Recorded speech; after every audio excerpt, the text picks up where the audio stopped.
to tell people, because it's true, that there is a secret to being an astronaut. And the secret is that nobody just gets to be an astronaut. Whenever I show film from my 6-month expedition on the space station, I have to qualify some of the scenes, and I'll say things like I have one of the space station like this, where the Earth is moving below it. The station, shuttle took it, and I'll say, I know this looks like animation, but it's actually really real. So there's the space station. I love that this is not animation. This is film taken by a shuttle of the space station. And so this is real. It's not animation. And this is our space station. This is a movie. This is not a drawing or a cartoon. It's really a movie. And I love this video because it looks like animation, like something that somebody made, but it's actually real footage. And it came up in the payload bay of the shuttle, and that's the docking ring you see right there. That video, again, doesn't really look real. So there's the space station. I love that this is not animation. This is film taken by a shuttle of the space station. And so this is real. It's not animation. It's about painstaking craftsmanship. It's about the teamwork required to place a dream on film.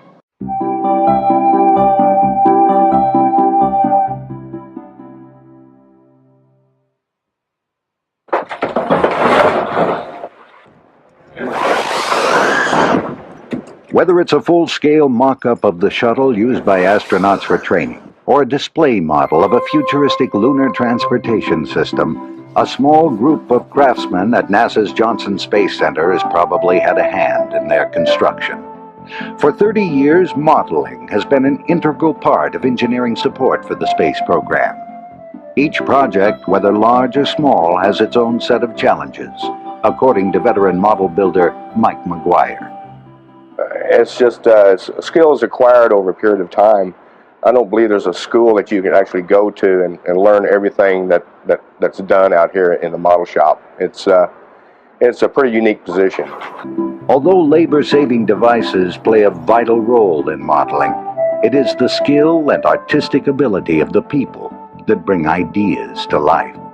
The model builders, helping turn the concepts of today into the flight hardware of tomorrow. And this is our space station. This is a movie. This is not a drawing or a cartoon. It's really a movie. The space station itself is, I like to see pictures of it. It looks to me like it's an animation, like this was a cartoon, but that's a real place.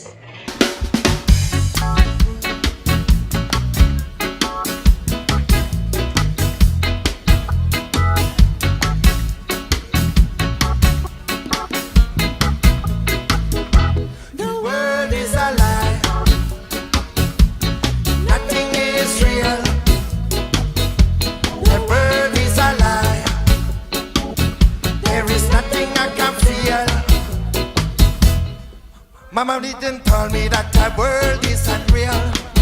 Imaginary story, lies and unreal. The truth, the lies and the truth and fairy tale lies don't have a prince of Wales. I never get told what is real and true. That's why I put truth out of the blue. Never really did. No one really cares what our heart it hurts. We have many questions to ask, and we are excited to be asking them of an astronaut who has so much experience. We still have a lot of energy in this room, right, kids? Hi, this is Nayeli. What do you miss the most about Earth when you are in flight? What do you miss most from the Earth? First question. What do you miss most about Earth? That's a very good question.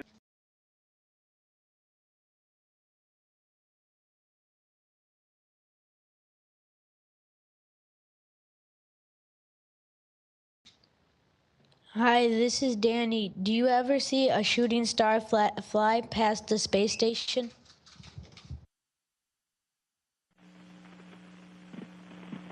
Hi, my name is David Greenwood, and I'm in grade 6, and I was wondering about how much space junk is there in the Earth's atmosphere that you can see from the space station?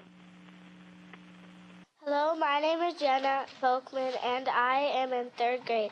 My question is, are shooting stars prettier in space than they are on Earth? I'm sorry, I missed that. Do I ever see shooting stars? Is that what you said? Yes.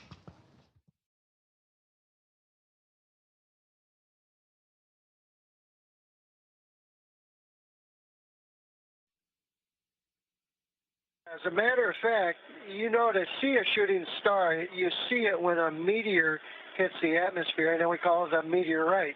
And we see it because of the friction and the heat that it builds up because it's going so fast through the atmosphere.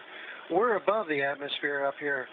So to see meteorites, and I have seen a couple on occasion when I've been in the window looking out at Earth nighttime, orbital nighttime, when it's night where we're flying over. I've seen them, but they've been below us, which is very strange as they pass through the atmosphere.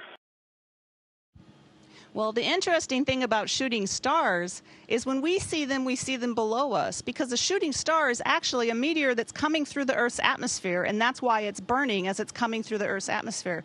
Well, we are above the Earth's atmosphere. So when we look down is when we would see shooting stars. So in that way, they're pretty in a different way than what you see when you're on the surface of the Earth. All space is full of junk or debris.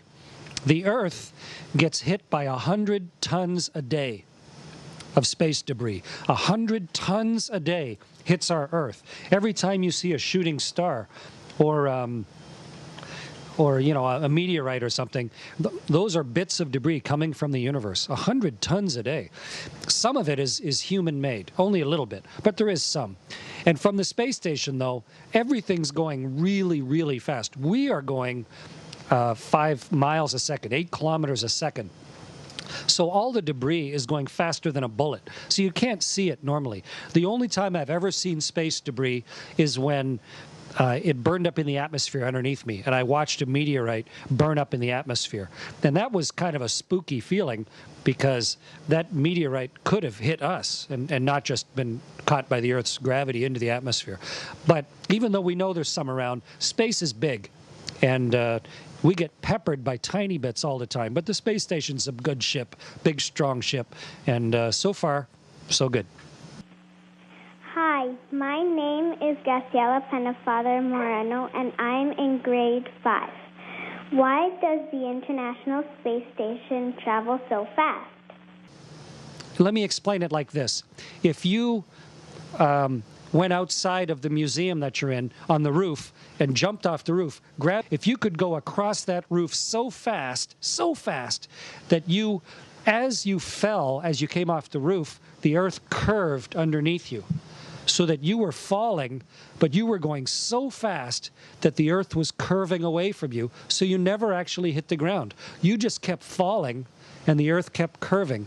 You have to go really fast, 8 kilometers a second, 28,000 kilometers an hour. But if you can get yourself going 500 kilometers a minute, then you will be weightless, because you'll fall at exactly the same speed that the Earth curves.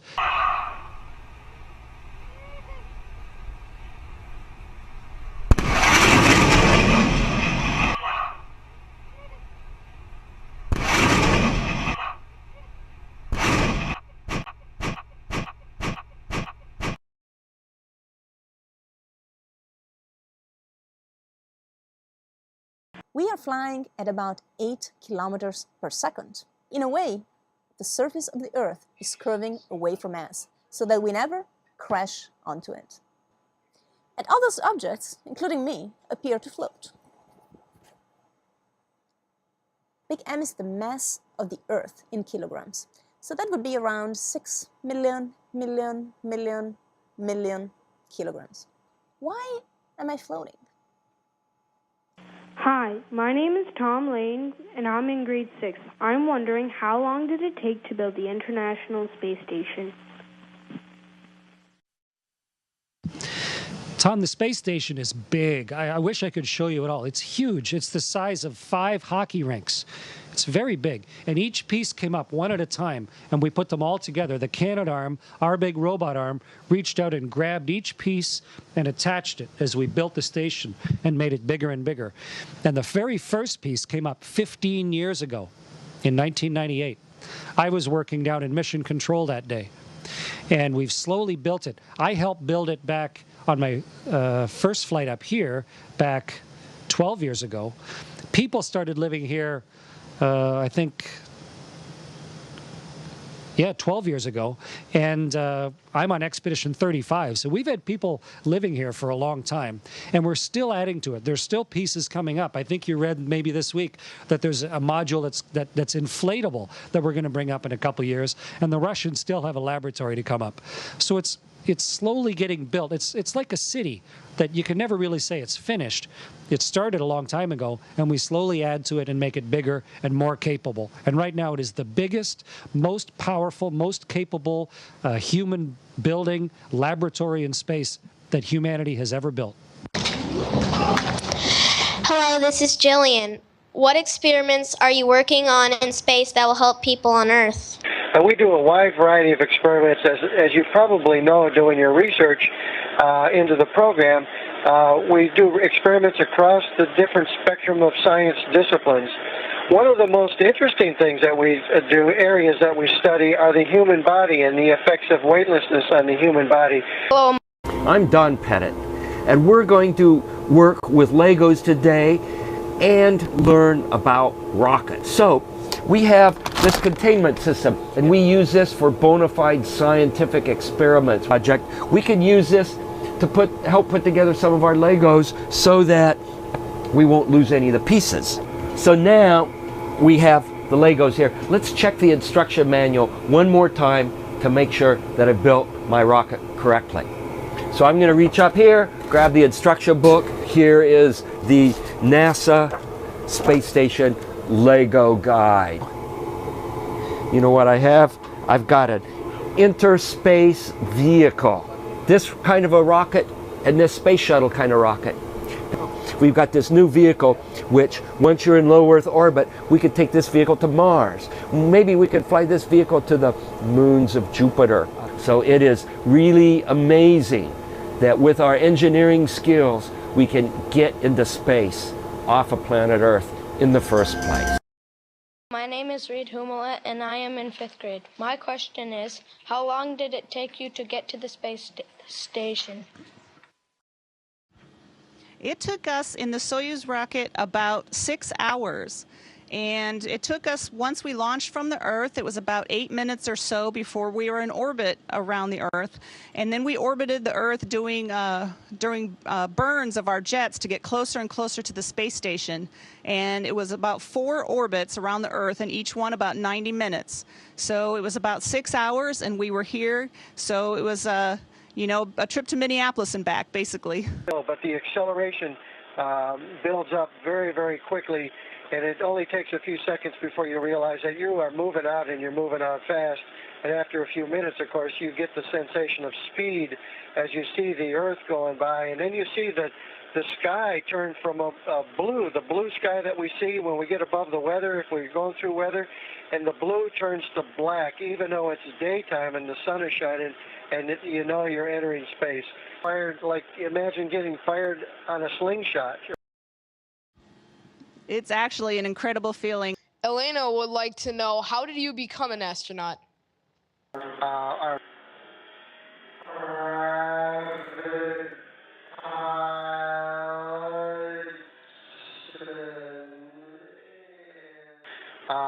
But just about everybody is in science, engineering, technology of some type, or the medical field.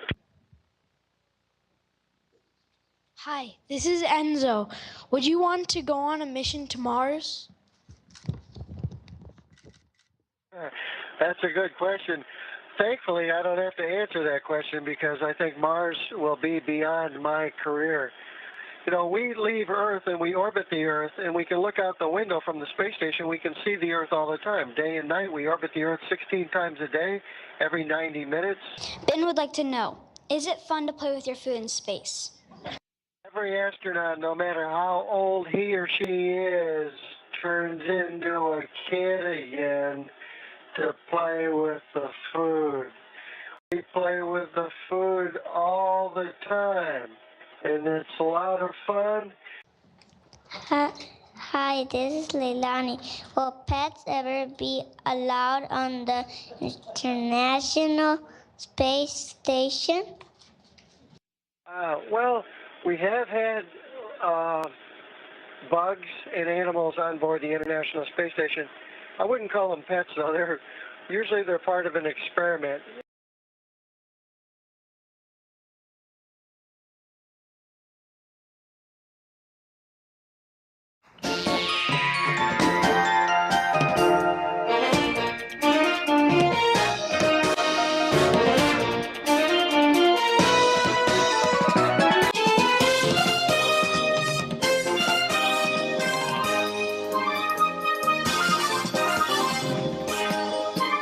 It's fantastic being up here in space. I've been very busy getting to work on lots of experiments and also to help another astronaut settle in. Reporting for duty. Miss Mouse, that's right. Miss Mouse did so well on her training that she got to come along too. Come on, Miss Mouse, let's show everybody what we can do in space.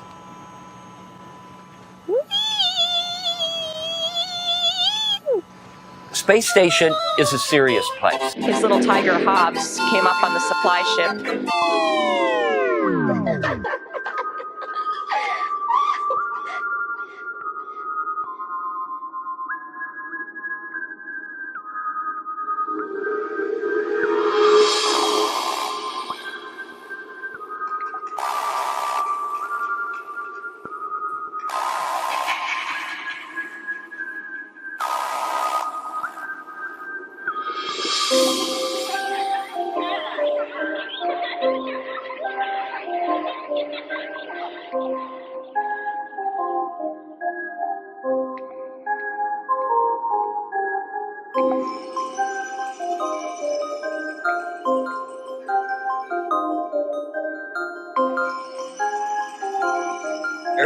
Gravity will attract an object if it's moving in a straight line. And let's enlist the help of a friend, Taxi.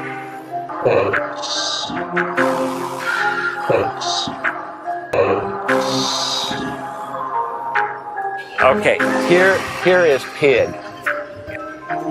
launching Red Bird into space. Well, hey, we're already into space.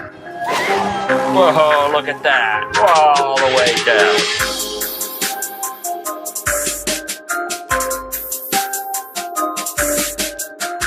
This is the kind of engineering research that we're doing on space station. And I am in the 5th grade. My question is, what types of food do you eat aboard the space station? We have a lot of different drinks, and we have those in pouches all over everything, from coffee to water. Chris Hadfield here on the International Space Station inside the cupola. I hope you've been enjoying all the pictures we've been taking. It's not Instagram, it's Spaceagram. When you find that life's neither black or white, and the rain outside turns to glory, you'll see colors, colors, colors, colors, colors, colors, colors, colors. When you mop the sky and the sun comes through, know your greatest days are ahead of you. You'll see colors, colors, colors, colors, colors, colors, colors.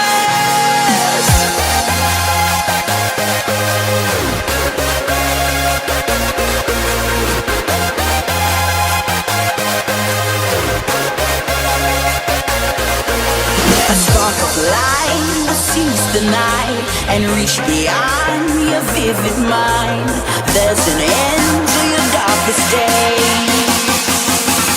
You will see colors. I'm in grade 6, and I was wondering if you play any games in space that you can't play with gravity, or games that become more difficult or fun without in 0G.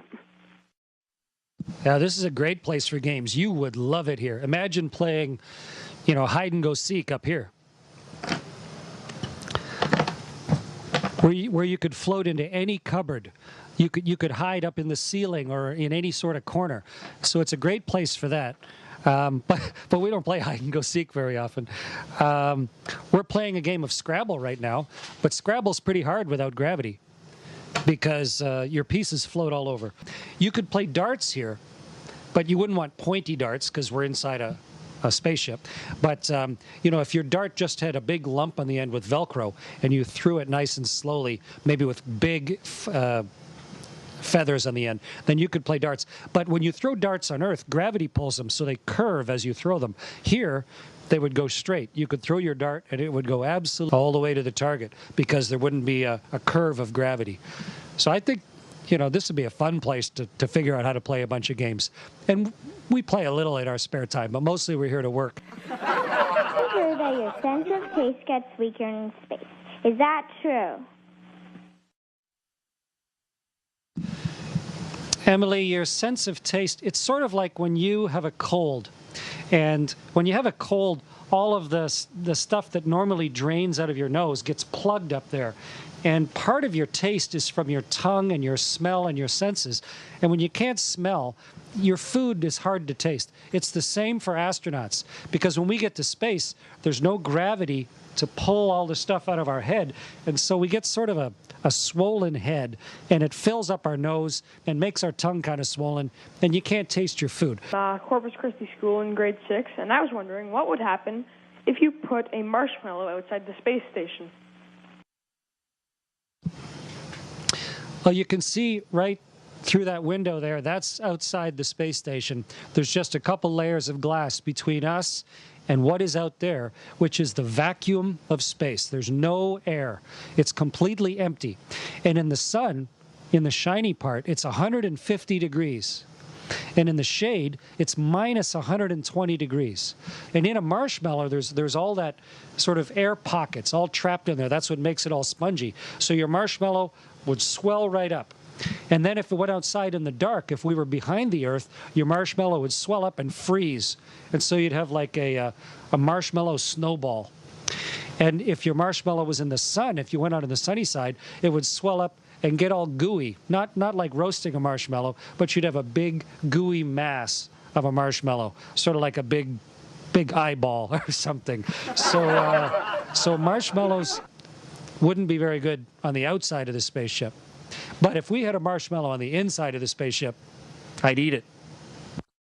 Hi, my name is Katrina Lane, and I'm in grade 6. My question is, what does the space station smell like?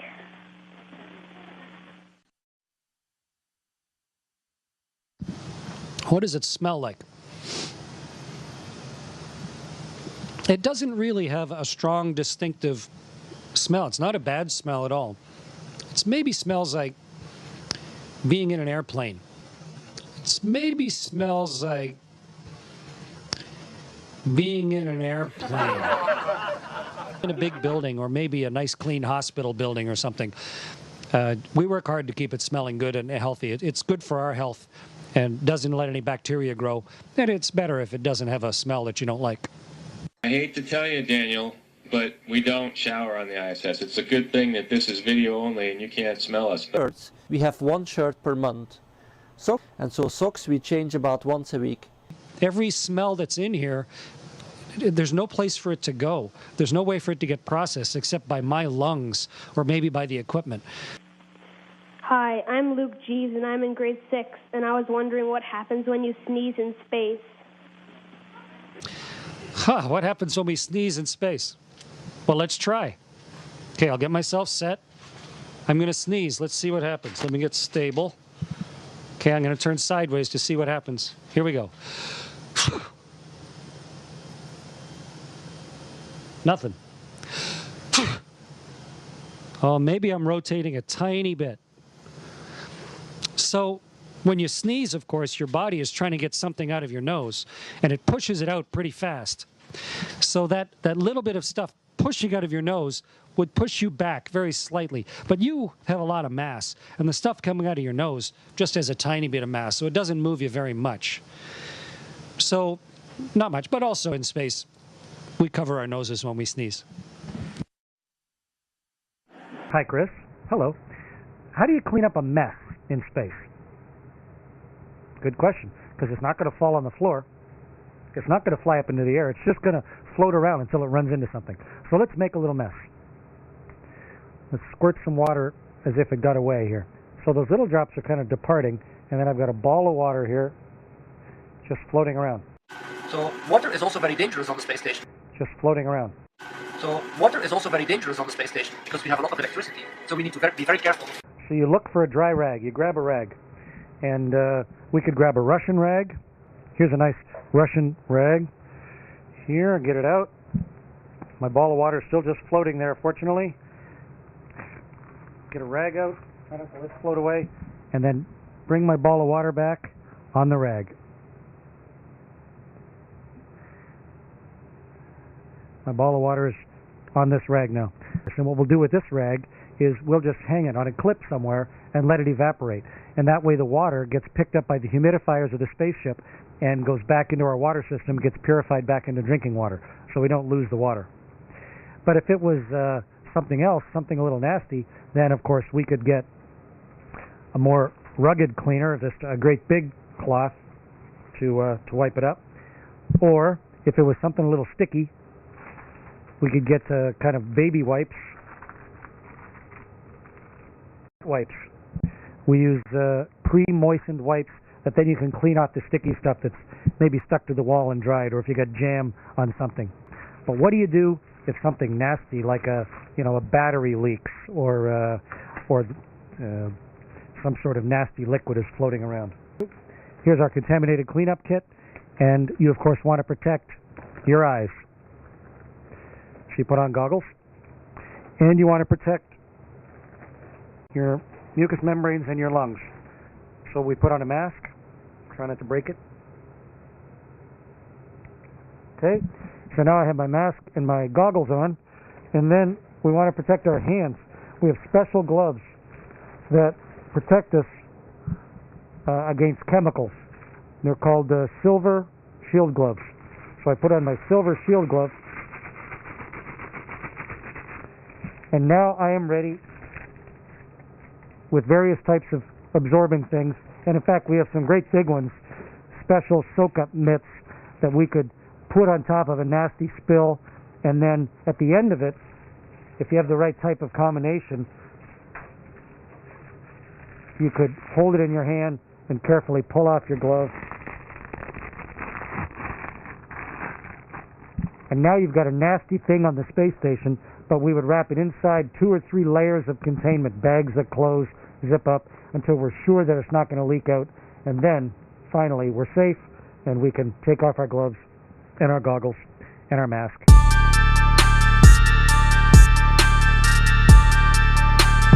Yup, that's a sorrow beat.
What teacher influenced you the most to make your decision to become an astronaut?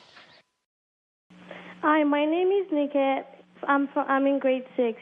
I just want to know who or what inspired you to be an astronaut.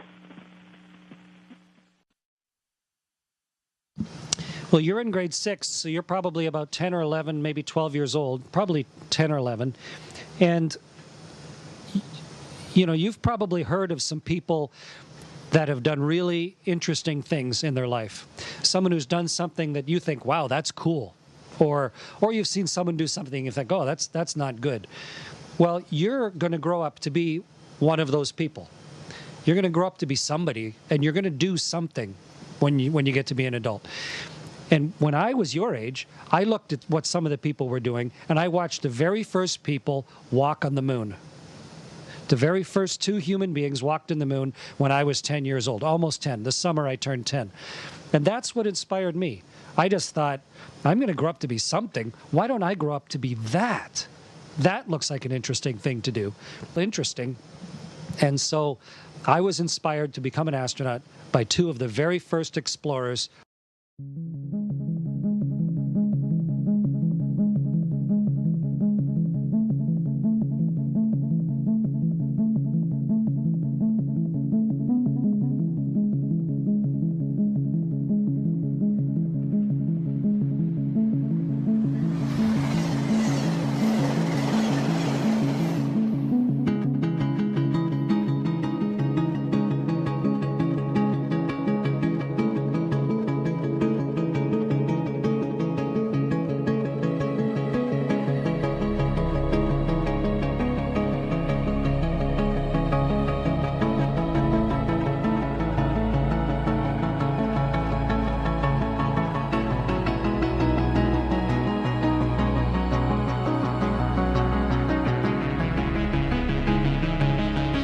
There is no really logical up or down anymore. You can work in any orientation, and in your mind, you just make anything up. Well, what is the number one best thing about being in space?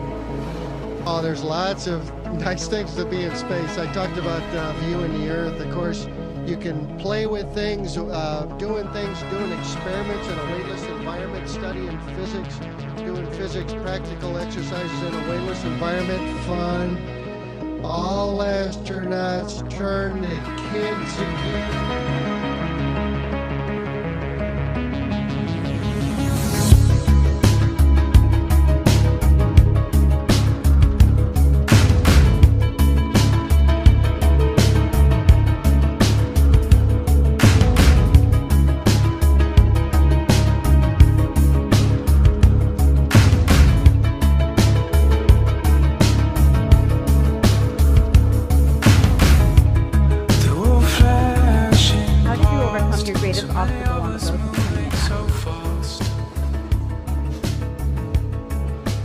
Yeah, that's a very interesting question. I think one of the biggest obstacles is being patient. And it can take a lot of time to gain the right education, the right experience to even have a chance to become an astronaut. Nothing left undecided, up on steel, through these cuts in the earth. No question who was here first. Many dreams, many lifetimes, any of which could be me. Said that I'm the one unable to move upon this machine. Upon this machine.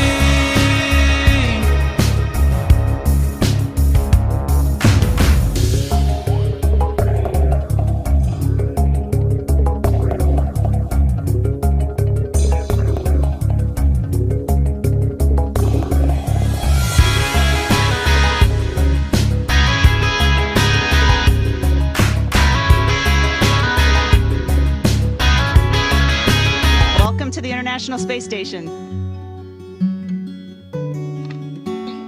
In second grade, my question is, does being in space with no gravity feel like floating in water?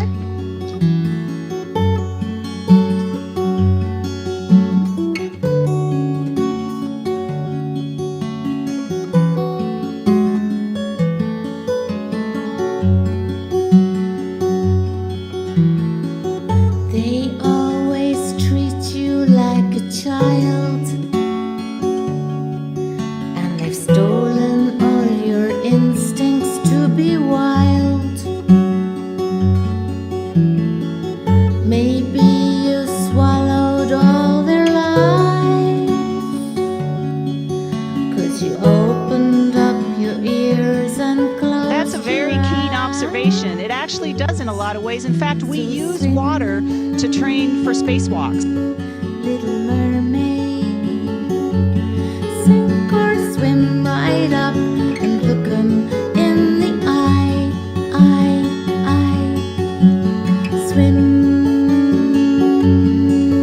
little mermaid. You will just kind of float in the water without moving, and that's very similar to what it is. So we use that, a big pool, to train for spacewalks. It's not easy to so we can feel what it's like to move around without gravity. The ones we all have trusted don't deceive. Maybe it's time to challenge life. Yeah, it's sort of like swimming. If you look at my arms aren't down by my sides like on Earth. My arms float up. And they're sort of the same as water because there's no gravity pulling them down. Little mermaid, sink or swim right up and look 'em in the eye,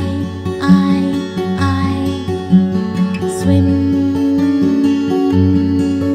little mermaid, with your sword of truth, it's time to pierce the sky.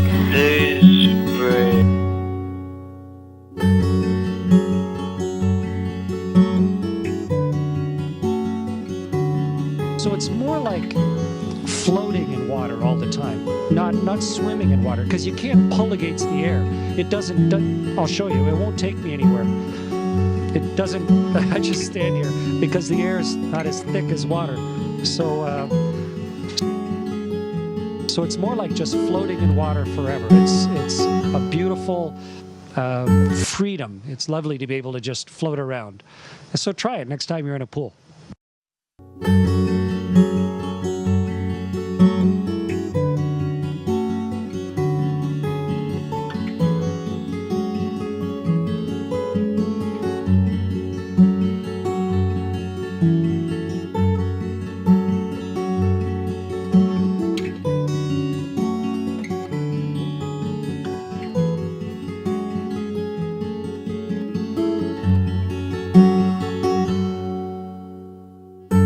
Today I woke up in a rage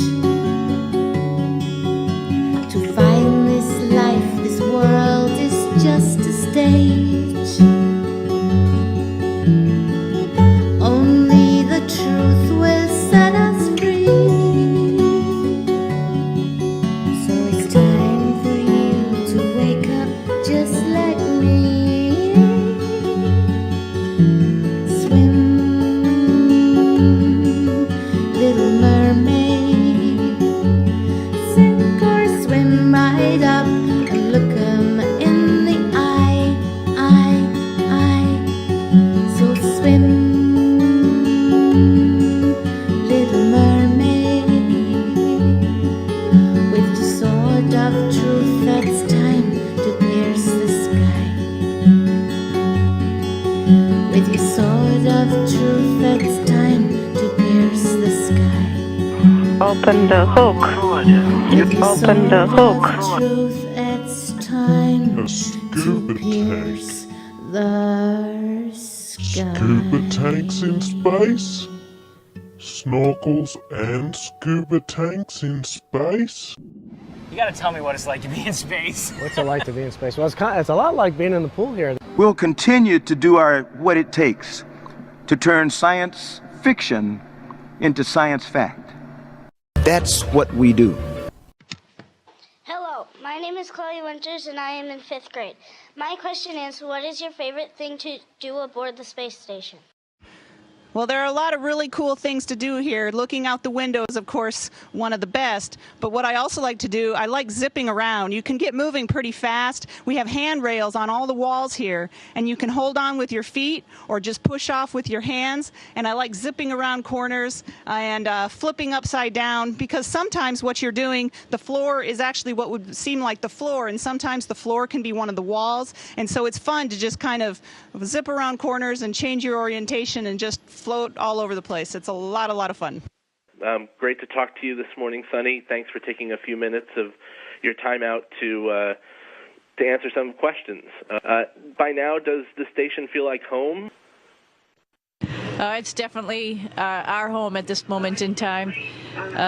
You might see my hair is growing a little bit longer. I think I'm getting used to being up here, and the long hair is good with me.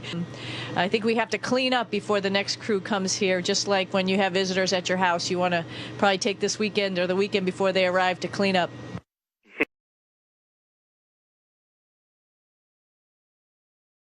Actually, I love being up here and I love floating around. You know it's not going to last forever, so you know, I think you take advantage of flying around as much as possible. You know, being in microgravity and flying around in space is priceless, and I mean, I think we're cherishing every moment we have of it. It always adds a little more dynamic atmosphere when people are flying around. For much longer than you have in your previous trips into space, do you find there's a difference? I can fly. I can go all different directions. I can do whatever I want. It's wonderful being in weightlessness this time. I'm fully adapted to it. I don't just feel like a visitor here now. I feel like a spaceling. I mean, it's wonderful to get completely used to being weightless, to have your body used to it. I exercise 2 hours every day to keep myself strong, but my body loves being in weightlessness. It's wonderful to be able to fly and float and watch this microphone. To just be able to float things to each other through space, it's like magic. Hi, my name is Isabel Godding. I am in kindergarten. How do you like being in space? Like I said before, floating around and zipping around as fast as you can without gravity and doing the flips, it is really a lot of fun. You know, I would love to spend a year on the space station. It is a great place to live. You know, the International Space Station is a great place to live for a year. There's lots to do here. There's science experiments. And you and your crew are due a Halloween Day delivery by a Russian Progress spacecraft. Well, that's interesting. Halloween happens to be one of my favorite holidays just because it's a lot of fun and people act goofy, and you know, there's always candy involved, and so it's exciting. So got a little bit of a costume from my folks for my birthday because my birthday happens to fall on National Talk Like a Pirate Day. So I think we're all set for costumes up here for Halloween. And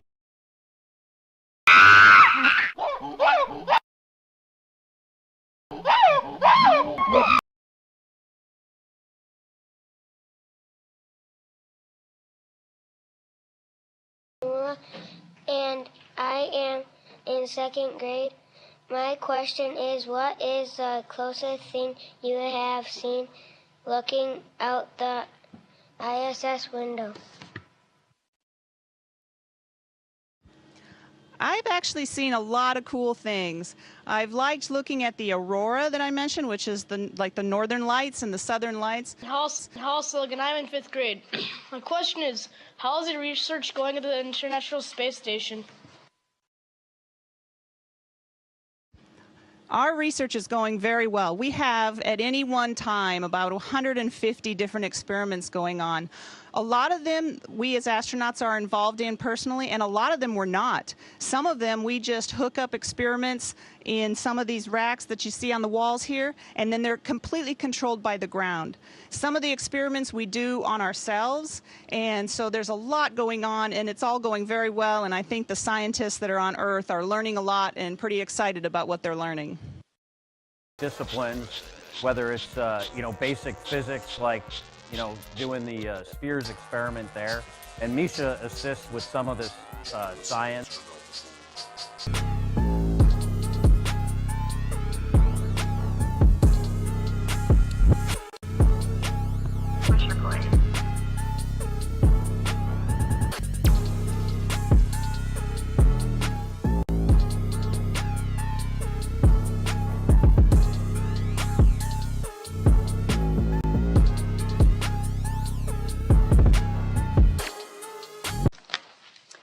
Karen. My name is Marjorie Quam, and I was one of your former English teachers.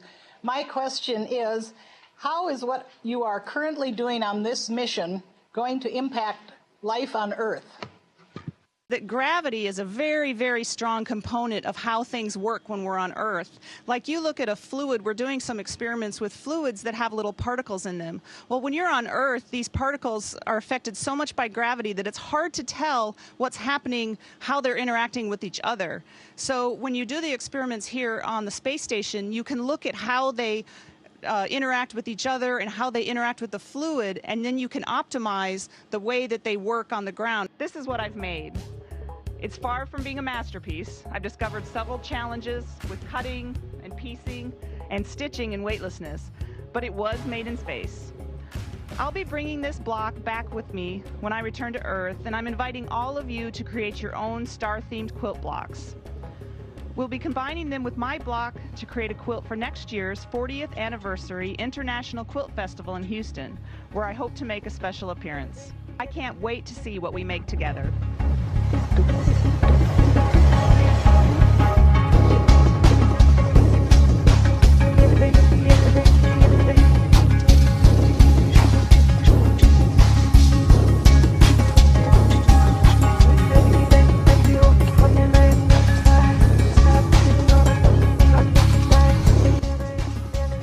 So that's one of the big things that how, doing this research we do here can benefit and be used on the Earth.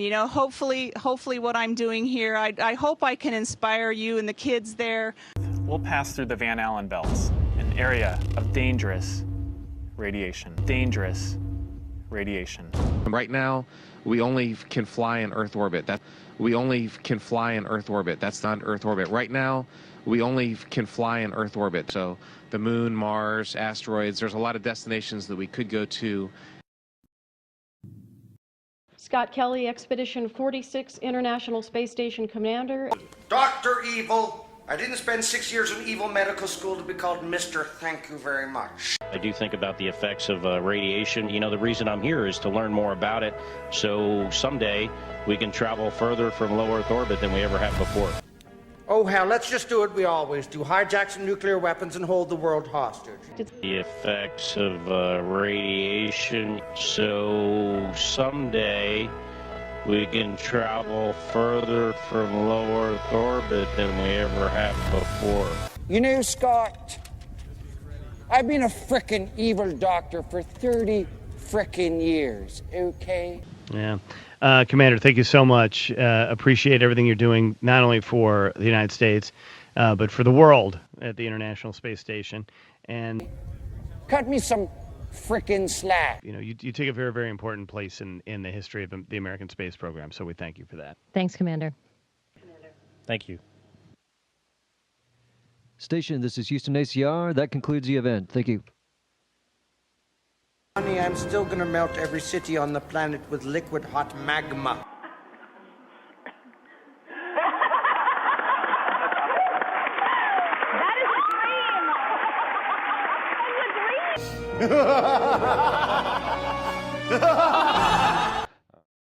As you know better than I do, we're going to have to come up with the whole new science, not just commercial research, but how are we, manipulating? How are we, manipulating? We got to put money in. Station, this is the Associated Press. How do you hear me?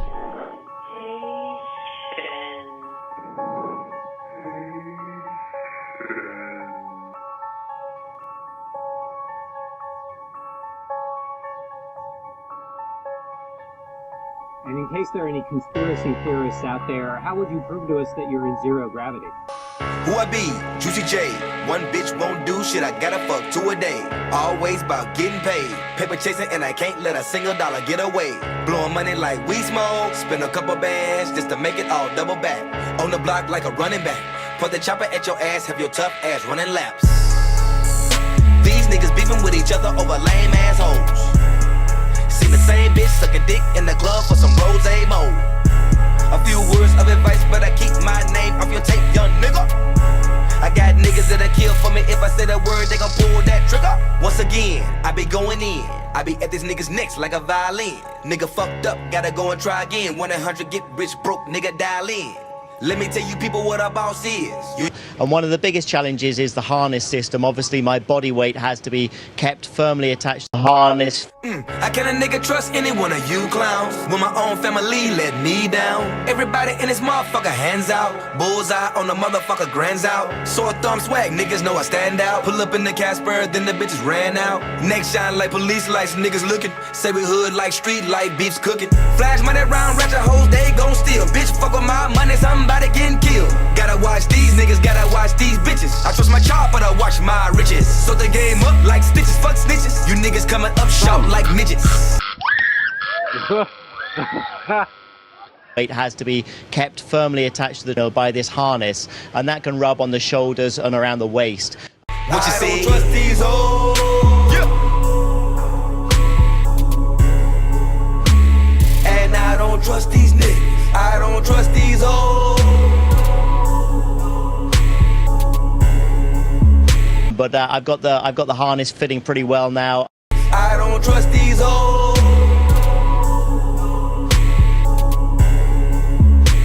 And I don't trust these niggas. I don't get caught up though. As a teenager, I became very interested and very passionate about the harness. I don't trust these hoes.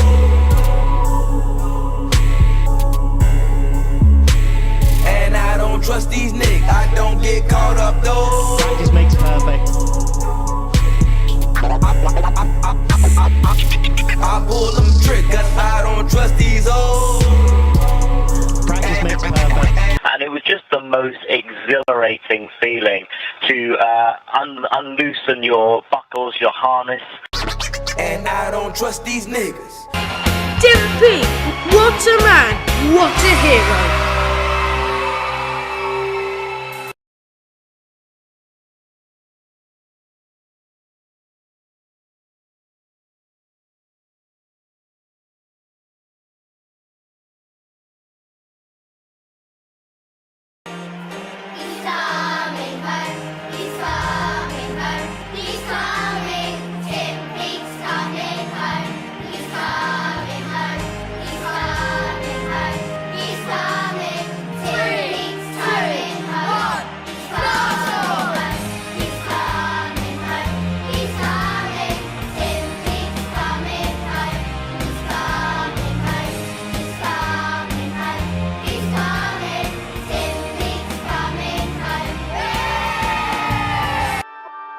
A massive space shuttle fuel tank the size of half a football field across 16 miles of Los Angeles. Onlookers took selfies and watched from rooftops as the enormous tank rolled to make way for the 66,000-pound tank.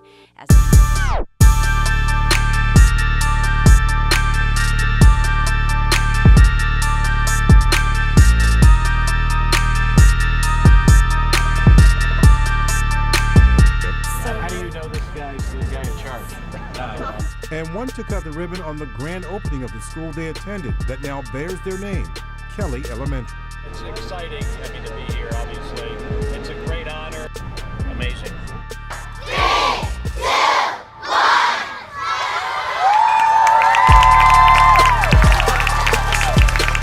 I was just a guy from New Jersey.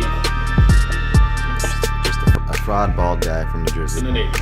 And then a little while later, I had the opportunity to serve my country as an astronaut, flying to space 4 times.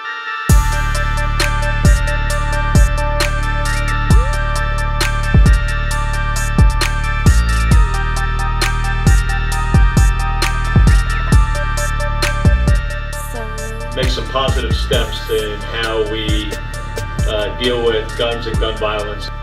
But both of us have been, quite honored to have a second opportunity. This is Mark Kelly. My brother from another mother.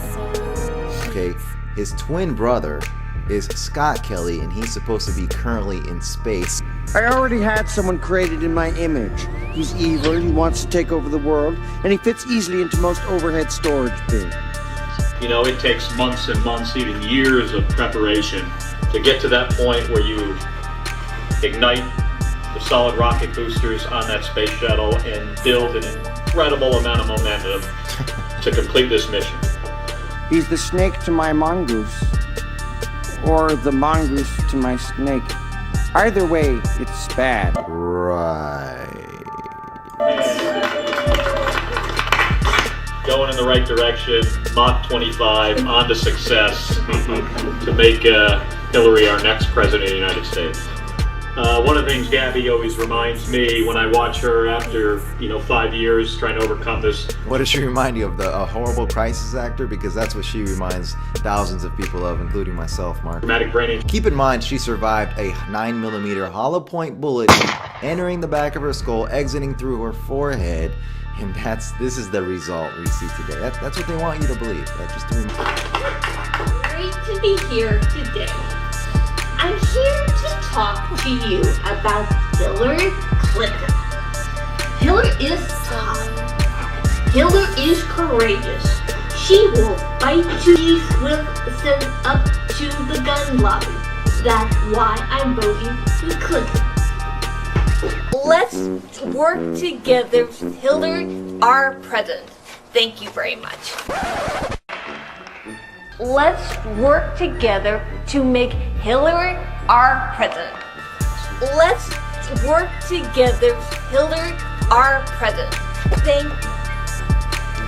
Let's work together to make Hillary our president.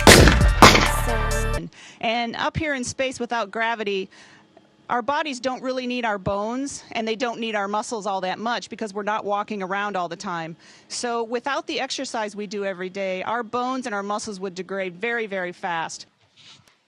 And another big thing is the human research. And I talked about using your bones and muscles and losing them. We lose bone mass at a rate 10 times higher than an elderly woman. So this is the perfect place for us to study what kind of measures we can take to mitigate bone loss. And hopefully some of the research we do then can be used for... Hi Scott, my name's Anthony and I came to ask why when you're in the space station, why are your arms always crossed when you are inside of the space station? Is it because the gravity is pulling your arms against your belly? That's a good question, Anthony. No, there's nothing to do with gravity. It's because of the folds of fat.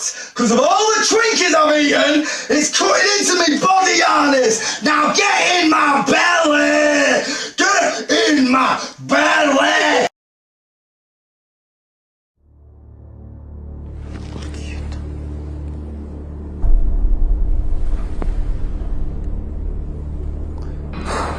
You ready? To give us a little more flexibility later in the day. Otherwise, I'll just keep it the way it is. It looks pretty real, right?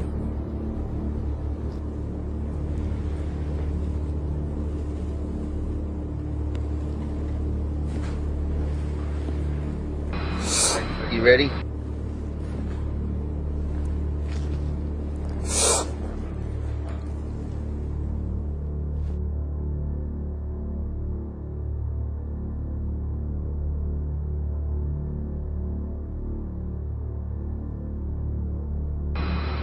You ready?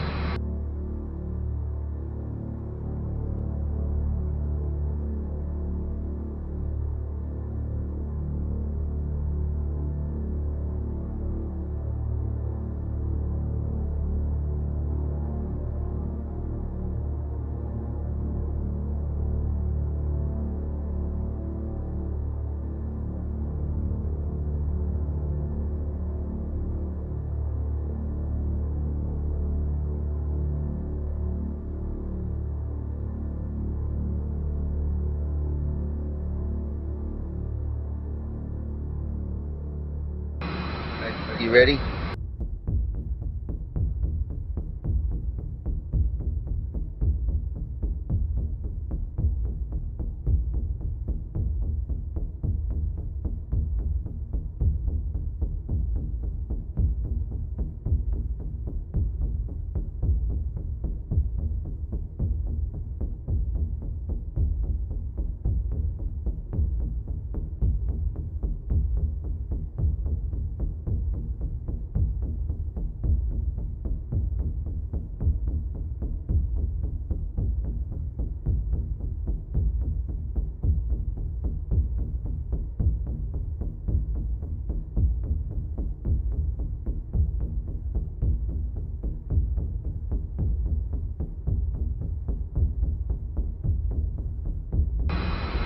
You ready?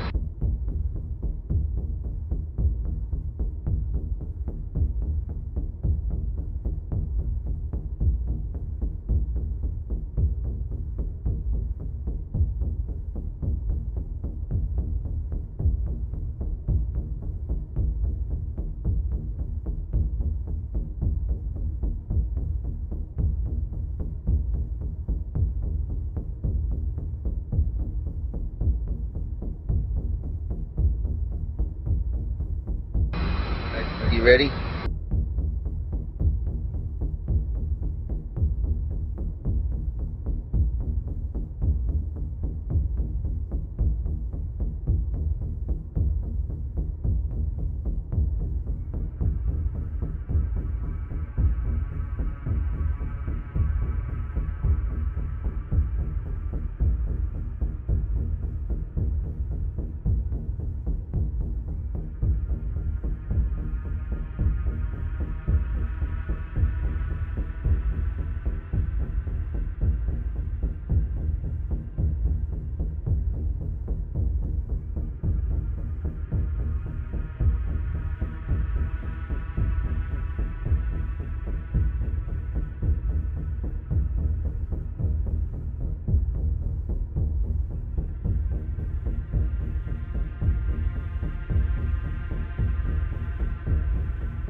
It looks pretty real, right?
You ready?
You ready?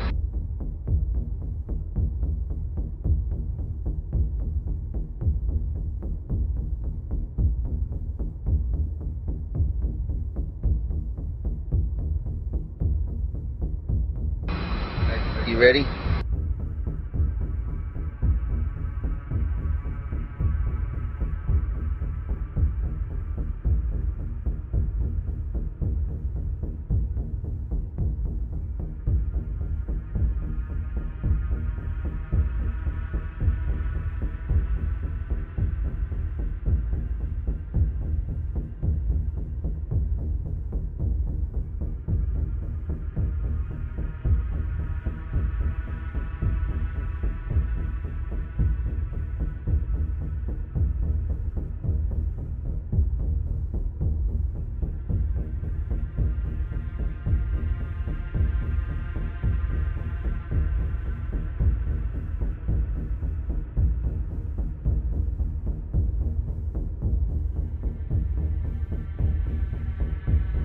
Wow, that is amazing.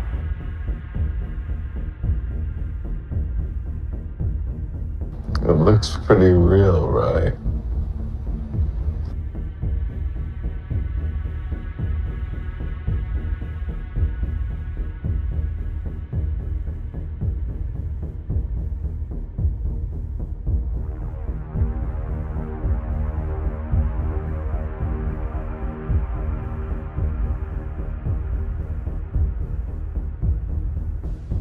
Station, this is Houston ACR. That concludes the event. Thank you. Wow, that is amazing. Thank you so much.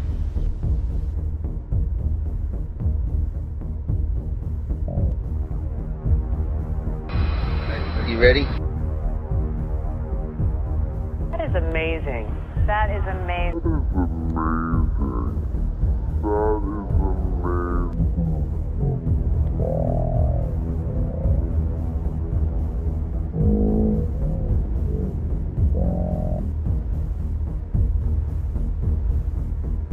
Wow, that is amazing. That is amazing.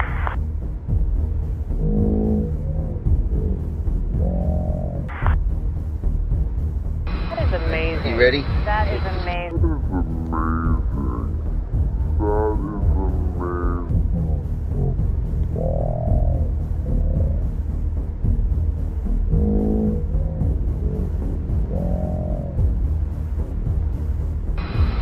You ready?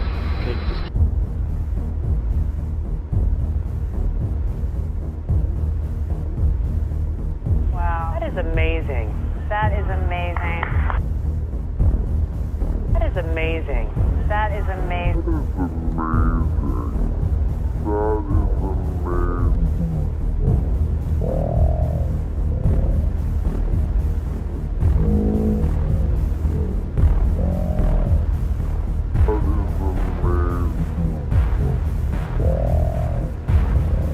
is amazing. That is amazing.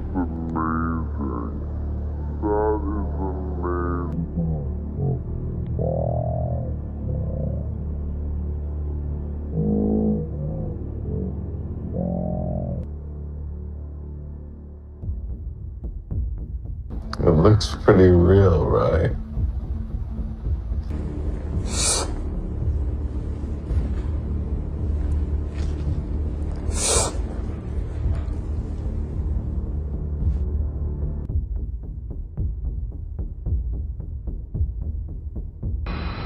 You ready?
You ready?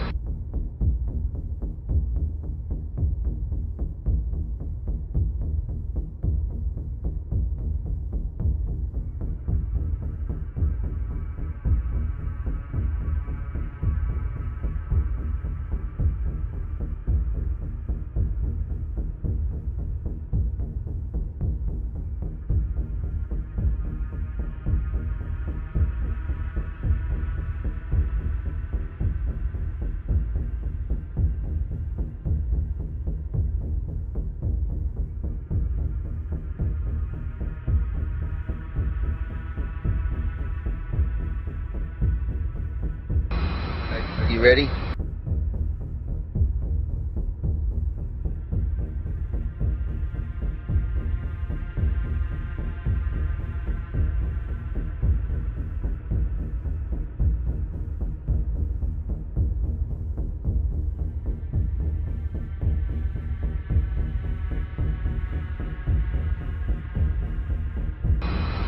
You ready?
You ready?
It's just fiction, and they cite sources that cite NASA sources.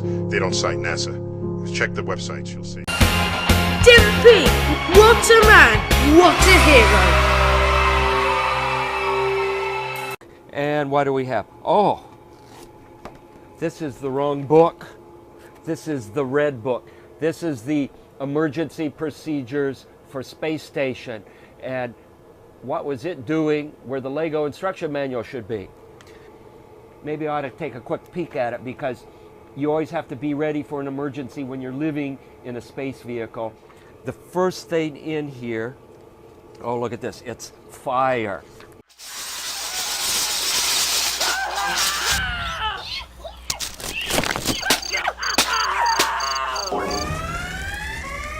Navigator. Okay, so here's a soaking wet water rod. Now let's start wringing it out. Yes. Severe damage. It's really wet. Evacuate. The system is shutting down. Lock your doors. Loser. If I let go of the clock, game over.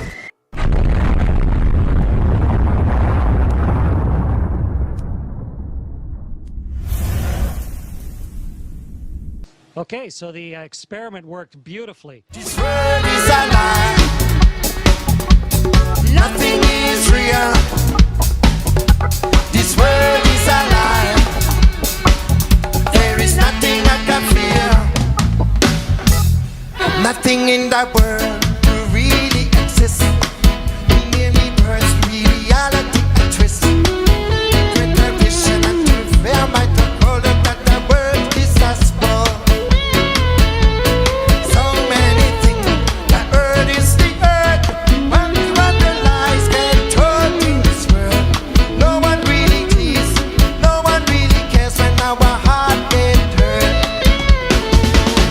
The world is a lie. Nothing is real. This world is a lie. There is nothing I can feel. 1, 2, 3. The earth is flat and NASA is full of shit.